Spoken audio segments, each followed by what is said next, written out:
আজকের ক্লাসে কয়েকটি ইংরেজি ফ্রেজ নিয়ে আলোচনা করব যেই ফ্রেজগুলি প্রায়শই স্টুডেন্টসদের কনফিউজড করে থাকে, যেরকম by the time, by this time, at the time, at this time. তো এই ফ্রেজগুলির অর্থ কী এবং তোমরা সেন্টেন্সে কখন এই ফ্রেজগুলি ব্যবহার করবে এবং এই ফ্রেজগুলি দিয়ে তোমরা কিভাবে নিজেরা সেন্টেন্স তৈরি করবে, পুরো বিষয়টাই আজকের এই ক্লাসে আমি আলোচনা করব। তো খুব মনোযোগ সহকারে ক্লাসটি দেখার চেষ্টা করবে। একটু অমনোযোগী হয়ে পড়লে এই ফ্রেজগুলো সম্পর্কে তোমাদের কিন্তু কনফিউশন থেকেই যাবে। তো একটি একটি করে ফ্রেজ নিয়ে আমি আলোচনা করব। সর্বপ্রথম বাই দিস টাইম। তো এই বাই দিস টাইম এই যে ফ্রেজটি ইংরেজি সেন্টেন্সে কখন তোমরা ব্যবহার করবে, এর অর্থ কী? তো শুরুতে আমরা অর্থটা জেনে নিব। বাই দিস টাইম যার বাংলা করলে দাঁড়ায় এতক্ষণে বা এই সময়ের মধ্যে। তো এই ফ্রেজটি দিয়ে কয়েকটি সেন্টেন্স আমি তৈরি করে দেখাচ্ছি। তো এখানে একটি সেন্টেন্স লিখেছি, সে এতক্ষণে নিশ্চয়ই স্কুলে পৌঁছে গিয়েছে।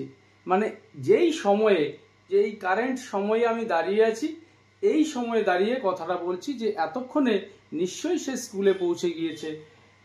এতক্ষণে দোকানটি বন্ধ হয়ে যায়, মানে এটা সচরাচর বা সবসময় হয়ে থাকে, এতক্ষণে বন্ধ হয়ে যায়। তো এই সেন্টেন্সগুলি আমরা বলবো এই ফ্রেজটিকে ব্যবহার করে। তো সে এতক্ষণে নিশ্চয়ই স্কুলে পৌঁছে গিয়েছে। By this time, by this time he must have, by this time he must have reached school. By this time he must have reached school. সে এতক্ষণে নিশ্চয়ই স্কুলে পৌঁছে গেছে। পরের সেন্টেন্স, এতক্ষণে দোকানটি বন্ধ হয়ে যায়। মানে তুমি এখন দোকানে যাচ্ছ, আমরা তো জানি যে এতক্ষণে দোকানটা বন্ধ হয়ে যায়, অলরেডি 9:30 বাজে। তো এই সেন্টেন্সটা আমরা তৈরি করব এই ফ্রেজটিকে ব্যবহার করে। তো by this time, by this time the shop is usually closed. By this time the shop is usually closed. এই সময়ে দোকানটা বন্ধ হয়ে যায় বা এই সময়টা দোকানটা বন্ধ থাকে। তো এই ক্ষেত্রে আমরা এই ফ্রেজটিকে ব্যবহার করব, by this time the shop is usually closed. পরের সেন্টেন্স, আগামী বছর এই সময়ে আমি অস্ট্রেলিয়ায় বসবাস করতে থাকবো। মানে আগামী বছর ঠিক এই সময়টায় অস্ট্রেলিয়ায় বসবাস করতে থাকবো, এটা আমার একটা ফিউচার, একটা প্ল্যান, মানে ফিউচারের কথা বলছি। তো এই ক্ষেত্রেও আমরা এই ফ্রেজটিকে ব্যবহার করব। তো সেন্টেন্সটা কিরকম হবে? By this time, by this time next year, by this time next year I will be living in Australia. By this time next year I will be living in Australia. আগামী বছর এই সময়ের মধ্যে আমি অস্ট্রেলিয়ায় বসবাস করতে থাকব।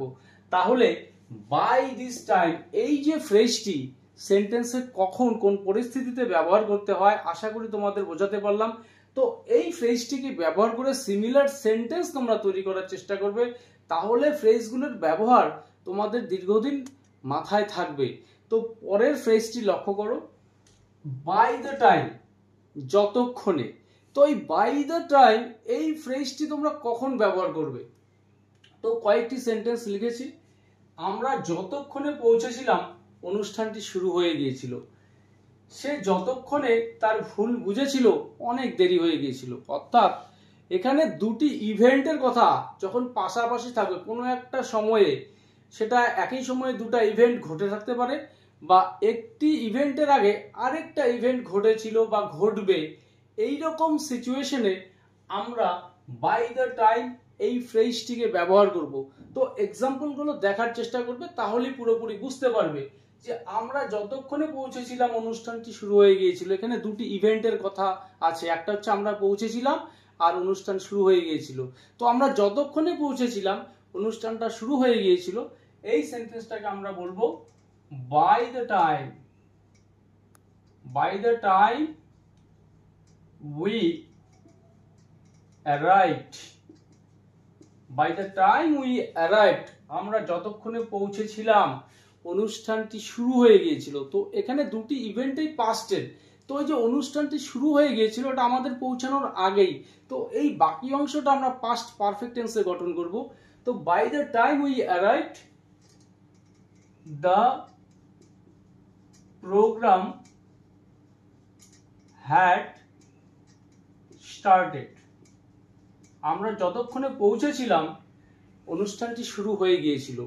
তো পরের সেন্টেন্স, সে যতক্ষণে তার ভুল বুঝেছিল অনেক দেরি হয়ে গিয়েছিল। তো এটাও অতীতের বিষয়, দুটা বিষয় রয়েছে এখানে। তো এই সেন্টেন্সটাকে আমরা কিভাবে বলবো? By the time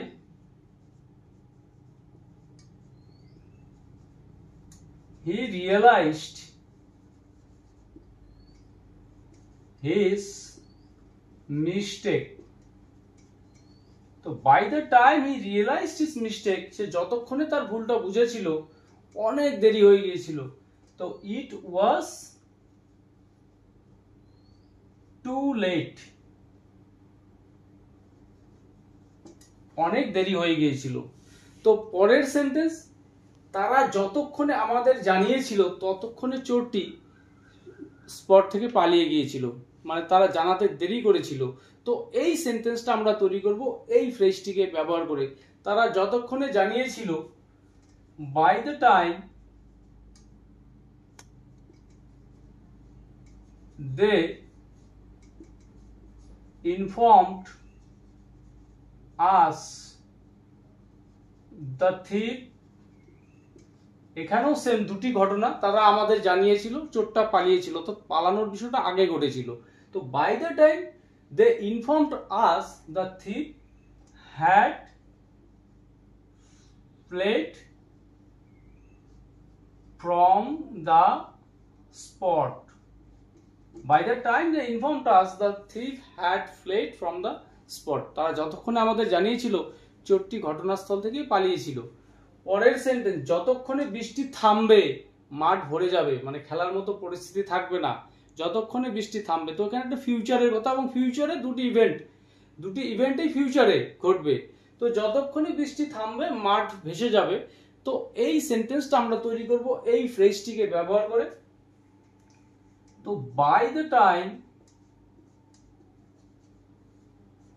the rain stops, by the time the rain stops, the field will be flooded. By the time the rain stops, the field will be flooded. যতক্ষণে বৃষ্টি থামবে মাঠ ভরে যাবে। তো এখানে বাই দ্য টাইম ফ্রেজটিকে ব্যবহার করে কয়েকটি সেন্টেন্স দেখালাম। তোমরা এই ফ্রেজগুলোকে ইউজ করে যতটা বেশি সম্ভব সেন্টেন্স তৈরি করার চেষ্টা করবে। তো এবার আমরা আলোচনা করব অ্যাট দ্য টাইম এই ফ্রেজটিকে কখন সেন্টেন্সের মধ্যে ব্যবহার করতে হয়, এর অর্থ কি। তো অতীতের কোনো ঘটনা নিয়ে যখন আমরা কথা বলি, আলোচনা করি, সেই সময় আমরা এই অ্যাট দ্য টাইম ফ্রেজটিকে ব্যবহার করি। তো এই অ্যাট দ্য টাইম এই ফ্রেজটির যেটা বাংলা অর্থ দাঁড়ায় সেই সময়ে বা ওই সময়ে আমরা বলতে পারি। অতীতের যেই সময় নিয়ে আমরা কথা বলছি সেই সময়ে। তো সেই সময়ে আমাদের সাইকেল ছিল না, মানে আমরা যখন পড়াশোনা করতাম, স্কুলে পড়তাম, সেই সময়ে আমাদের সাইকেলও ছিল না। তো এই সেন্টেন্সটাকে আমরা কিভাবে বলবো? তো at the time we did not have bicycles. At the time we did not have bicycles. সেই সময় আমাদের বাইসাইকেল ছিল না। বা অনেক সময় আমরা বলে থাকি যখন কলেজে পড়তাম আমাদের স্মার্টফোন ছিল না সেই সময়ে। তো সেক্ষেত্রে আমরা বলবো at the time we did not have smartphones.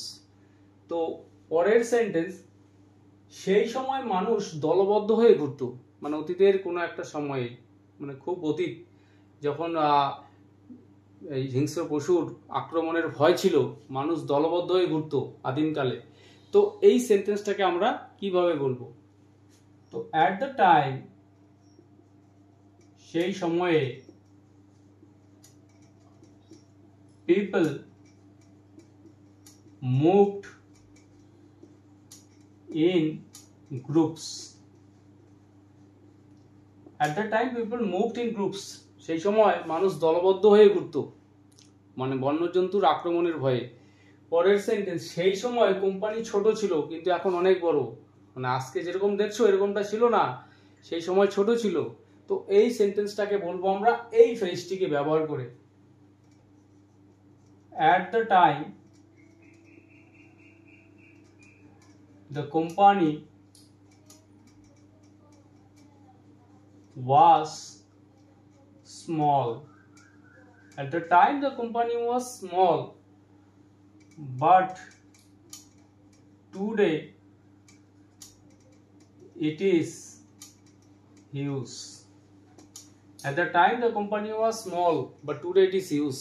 মানে একটা সময় কোম্পানি অনেক ছোট ছিল, আজকে অনেক বড়। তো অ্যাট দ্য টাইম এই ফ্রেজটিকে কোন অর্থে ব্যবহার করতে হবে এবং কিভাবে সেন্টেন্সে তোমরা ব্যবহার করবে, আশা করি এই তিনটি সেন্টেন্সের মধ্য দিয়ে তোমাদের বোঝাতে পেরেছি। এরপরেও যদি কোনো সমস্যা থাকে তোমরা অবশ্যই কমেন্ট করে জানাবে। তো এরপর আরেকটি ফ্রেজ রয়েছে অ্যাট দিস টাইম। তো আগের ফ্রেজটি ছিল অ্যাট দ্য টাইম, এবার অ্যাট দিস টাইম। এর অর্থ এই সময়ে বা মুহূর্তে, মানে প্রেজেন্ট কারেন্ট সিচুয়েশনের দাঁড়িয়ে যখন আমরা কিছু বলবো, তো সেই সময় আমরা এই ফ্রেজটিকে ব্যবহার করব। এখানে দিস এই প্রোনাউনটি বলে দিচ্ছে এটা প্রেজেন্টের আমরা ইউজ করব, অ্যাট দিস টাইম। তো এই সময়ে মন্দিরগুলিতে ভিড় থাকে, অর্থাৎ যেই সময়ে দাঁড়িয়ে আমি কথা বলছি এই সময়টাতে মন্দিরগুলিতে ভিড় থাকে। তো এই সেন্টেন্সটাকে আমরা কিভাবে বলবো এই ফ্রেজটিকে ব্যবহার করে, at this time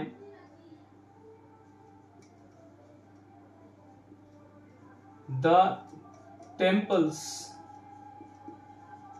are crowded.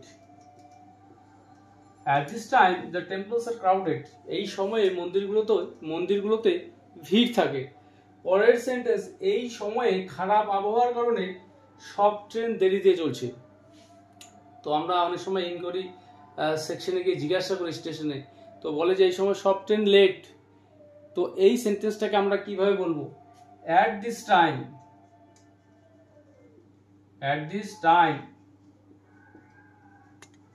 all the trains are delayed. At this time all the trains are delayed due to bad weather. এই সময় খারাপ আবহাওয়ার কারণে সমস্ত ট্রেনগুলি দেরিতে চলছে।